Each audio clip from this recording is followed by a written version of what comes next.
हम छोड़कर सबसे पहले आप मेरी पॉलिसी कर दीजिए। हाँ, ये हुई ना बात। अगर आप कहीं तो बना दो, मतलब एक और पॉलिसी करा। पॉलिसी 1 पॉलिसी 2 भोजपुरी में कुछ ऐसा तड़कता भड़कता आया है जिसे देख के पवन और अक्षरा भी थोड़े से सदमे में आ गए हैं। मैं किस पॉलिसी की बात कर रही हूँ, चलिए आपको बताती हूँ। भोजपुरी में आज सुबह सुबह एक खूबसूरत वेब सीरीज आया है जिसका नाम है जीवन बीमा। और ये जो वेब सीरीज आया है वो फिल्मी नामा चैनल पे आया है। और आपको पता है इस वेब सीरीज को बनाने वाले कौन हैं? इस वेब सीरीज को बनाने वाले हैं दबंग सरकार के जो निर्माता थे दीपक त्रिपाठी जी ने इस वेब सीरीज को बनाया है। सच में एक बहुत खूबसूरत शुरुआत है भोजपुरी में। और इस वेब सीरीज में कुछ खास बातें हैं जो मैं आपको बता रही हूँ।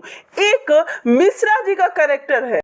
अरे आप गलत समझ रहे हैं। वो क्या है ना, हम सलाद का पूजा कराते हैं ना 50% डिस्काउंट पे। ये जिन्होंने कुछ ऐसी एक्टिंग और कॉमेडी की है कि आप पंचायत के विनोद को भी भूल जाएंगे। इसीलिए तो इस वेब सीरीज का लिंक मैं आपको डिस्क्रिप्शन में दे रही हूँ। आप लोग भी जाकर इस वेब सीरीज को जरूर प्यार दें।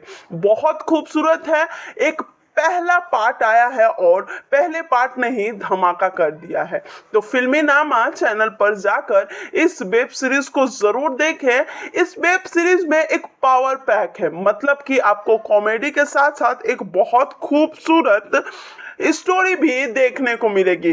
तो भोजपुरी में कुछ नई शुरुआत हुई है तो आप लोग उसे जरूर सपोर्ट करें। दूसरी तरफ पवन सिंह और अक्षरा सिंह ने भी कई बॉलीवुड गानों में काम करने की तैयारी कर ली है। पवन सिंह जी ने बहुत सारे गाने भी रिकॉर्ड कर लिए हैं और उसके बाद इस तरीके का वेब सीरीज आना भोजपुरी के लिए बहुत बड़ी बात है। और भोजपुरी के लिए यह ज़रूरी भी है कि हमारा भोजपुरी ऐसे ही आगे बढ़ता रहे। वैसे आपको इस वीडियो को देखने के लिए डिस्क्रिप्शन में लिंक है, तो जाकर वीडियो को ज़रूर देखो और मेरे चैनल को भी प्यार दे, चैनल को